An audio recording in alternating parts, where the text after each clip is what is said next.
तो hey guys, कैसे हैं आप सब। फाइनली आपने असुर का पार्ट 1 एंड पार्ट 2 दोनों देख लिए होंगे, और अगर नहीं देखे हैं तो पहले जाओ और देखकर आओ, उसके बाद ये वीडियो देखना, क्योंकि इस वीडियो में काफी सारे स्पॉइलर होने वाले हैं। आपने इस मूवी के बारे में काफी सारी अच्छाइयां सुनी होंगी, लेकिन इनकी टीम के द्वारा कुछ ऐसी कमियां की गई हैं जो मैंने अपनी इन दो नंगी आंखों से देखी हैं, वो सब आप लोगों के सामने डिस्कस करने वाला हूँ। साथ ही साथ इसकी एंडिंग जो हुई है उसको एक्सप्लेन करेंगे, क्या होगा सीजन 3 में, गैस करेंगे सीजन 2 के बिहाफ पर। चलिए स्टार्ट करते हैं। वेल, मैं हूँ ब्रजेश और आप देख रहे हैं रिव्यू रिएक्शन वाला रिव्यू। अब देखो मेरे भाई, अंबानी जी ने तो काफी अच्छा काम किया है, पूरी असुर 2 की सीरीज आपको फ्री में दिखा दी, लेकिन इनके साथ एक गलत चीज हुई कि ये इस सीरीज के पहले 2 पार्ट पहले दिन ही रिलीज करने वाले थे और उसके बाद हर दिन एक एक पार्ट रिलीज करने वाले थे, जिससे लोग उनसे कनेक्ट रहे। लेकिन पता नहीं क्या हुआ भाई, जियो सिनेमा की बजाय पहले ये मूवी अदर साइडों पर आ गई, के बाद इस सीजन के सारे पार्ट ही उन्हें अगले दिन ही लाने पड़े। बहुत बुरा हुआ सर आपके साथ। असुर 2 का सीजन 2 देखकर भाई एक चीज तो क्लियर हो जाती है कि आपकी लाइफ की जो प्राइवेट चीजें हैं अब वो बिल्कुल भी प्राइवेट नहीं रही हैं। आपकी लाइफ की प्राइवेसी की अब टेक्नोलॉजी के हाथ में है।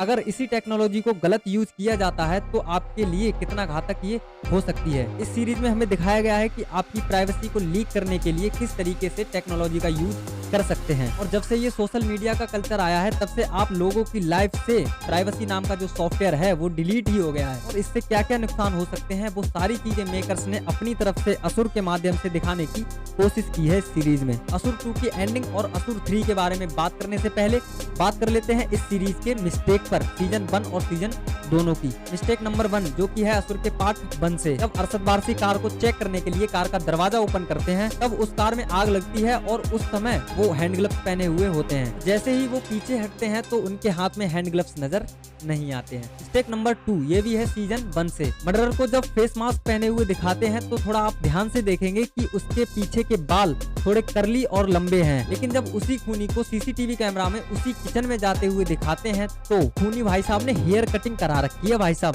ये कैसे पॉसिबल हो सकता है यार। मिस्टेक नंबर 3 जो की है सीजन 2 से। जब डीजे केसर को मुक्का मार रहा होता है तो डीजे का हाथ केसर से लगभग आधी फीट की दूरी पर होता है, तो भाई मुक्का लगा कैसे, केसर को चोट लगी कैसे। मिस्टेक नंबर 4 जो है सीजन 2 से। भाई बॉम्ब को ये लोग रिंग लाइट से डिटेक्ट कर रहे हैं। भाई यकीन नहीं आता तो देखिए यार, ये रिंग लाइट ही है। अब रिंग लाइट को देखकर भाई मेरा भी दिमाग घूमा और मैंने सोचा यार ऐसा तो नहीं हो सकता, लेकिन जब उसका होल्डर दिखा, मोबाइल वाला होल्डर दिखा, तब मैंने कहा ये। चलिए बात करते हैं इसके एंडिंग पर। अब देखिए ये एक लाइन है जो आपको सीजन 2 के हर पार्ट के इंट्रो में दिखाई देगी, इसको आप भी ध्यान में रखना भाई, लास्ट में हम इसको डिस्कस करने वाले हैं। तो देखो भाई, एंडिंग में असुर है कौन, उसका चेहरा हमें दिखाया जाता है कि अल्ट्रासोनिक बम के द्वारा लोगों को नुकसान पहुंचाना चाहता है, उन्हें मारना चाहता है। लेकिन सोनिक बम का एक पैटर्न है भाई, जब वो एक्टिवेट होता है तो उसके 10 सेकंड तक लोग उसको झेल सकते हैं, 10 सेकंड तक लोग उसको बर्दाश्त कर सकते हैं, तब तक उनकी मौत नहीं होती है। और उस बम को डीएक्टिवेट करने के लिए नुसरत और निखिल वहां पहुंच जाते हैं, लेकिन डीजे उन दोनों को वो बॉम्ब डीएक्टिवेट करने से रोकता है, क्योंकि उसको पता होता है कि उस बॉम्ब से होने वाली तबाही को देखने असुर खुद वहां आएगा। और फाइनली होता भी ऐसा ही है, डीजे को सामने शुभ यानी असुर दिखाई देता है और उसको वो गोली मारता है, लेकिन वो गोली उसके लगती है पर वो मरता नहीं है, क्योंकि वो गोली शुभ के पैर में लगती है और जिससे वो घायल हो जाता है। और उधर से फिर निखिल सोनिक बॉम्ब को डीएक्टिवेट भी कर देता है। अब देखो ये एंडिंग तो ठीक ठाक थी, लेकिन जैसे सीजन 2 को बिल्डअप किया गया था उसके अकॉर्डिंग इसकी एंडिंग और भी अच्छी हो सकती थी।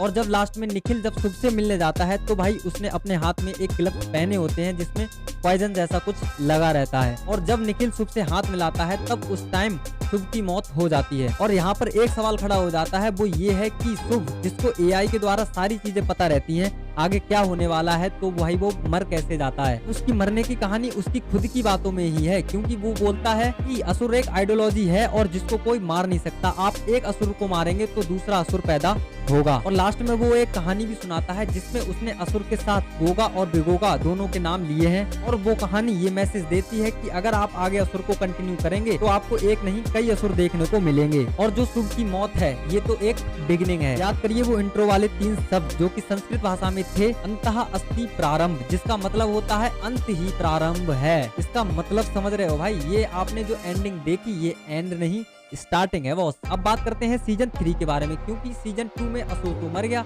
अब कहानी को आगे स्टार्ट कैसे करेंगे, आगे कंटिन्यू कैसे करेंगे। अब देखो भाई, जो मेरी रिसर्च है उसके अकॉर्डिंग जो सीजन 2 में वृंदा है वो सीजन 3 में मेजर रोल प्ले करने वाली है, क्योंकि उसके बारे में कुछ ज्यादा बताया नहीं गया है। उसके डिटेल में उसका बैकग्राउंड क्या था, क्योंकि वो मठ में सारे लोग मर जाते हैं तो केवल सिंगल अकेली जिंदा बचती है, वो है वृंदा। और वृंदा का असुर के साथ कुछ ऐसा कनेक्शन है जो कि डीजे भी पता नहीं लगा पाया था। और लास्ट में जब डीजे वृंदा के घर जाता है उससे मिलने, तो वृंदा वहाँ उसको नहीं मिलती है। एंड मे बी जो शुभ की डेथ है वो एक प्लान हो जिससे काफी सारे असुर को दोबारा जिंदा किया जा सके। अब देखो, कुछ लोगों का, कुछ फैंस का ये भी मानना है कि जो वृंदा है वो प्रेग्नेंट है और उसका बच्चा असुर बनेगा, तो ये भी हो सकता है। और कहीं तक मेरा शक एक और भी जाता है, जो शुभ गोगा और बिगोगा की कहानी सुनाता है उसमें अपने निखिल और नुसरत फंस सकते हैं यार। और हो सकता है कि असुर की आइडियोलॉजी निखिल और नुसरत पर काम कर जाए, क्योंकि उन्होंने भी काफी लोगों की जानें ली हैं। ऐसे बहुत सारे सवाल छोड़कर जाता है असुर का सीजन 2। वैसे आपको क्या लगता है? जो भी लगता है नीचे कमेंट सेक्शन में कमेंट करके आप हमें बता सकते हैं। और हो सकता है कि जो सीजन 1 और सीजन 2 में जो गलतियां देखने को मिली, तो आगे सीजन 3 में वो गलतियां देखने को ना मिले। मेकर्स हो सकता है कि इस पर ज्यादा ध्यान देंगे। और लोगों का इतना ज्यादा प्यार मिला इस सीरीज के लिए, तो उसके बजट में भी इंक्रीमेंट आपको देखने को मिल सकता है। और वैसे आप लोगों का दिमाग क्या चलता है? आप लोगों के दिमाग में कुछ और आ रहा हो तो वो भी हमें कमेंट करके नीचे कमेंट सेक्शन में बता सकते हैं। असुर के सीजन 3 से रिलेटेड जैसे ही कोई न्यूज आती है, जैसे ही कोई अपडेट आती है, सबसे पहले मैं आप लोगों तक लाने की कोशिश करूंगा। तो वो अपडेट आप लोगों तक कैसे पहुंचे, उसके लिए आपको हमारा चैनल सब्सक्राइब करना होगा। प्लीज चैनल को सब्सक्राइब जरूर कर लें। वीडियो अच्छी लगी हो तो वीडियो को लाइक कर दें, शेयर कर दें अपने दोस्तों में। और हमारे चैनल पर नए आए हैं तो भाई बिना सब्सक्राइब करे बिल्कुल मत जाइएगा। और अगर ये वीडियो आप हमारे फेसबुक पेज पर देख रहे हैं तो हमारे फेसबुक पेज को भी फॉलो करना बिल्कुल ना भूलें। मिलते हैं ऐसी ही अगली एक नेक्स्ट वीडियो के साथ। तब तक के लिए जय Hind, Ram Ram, tata, bye bye, take care.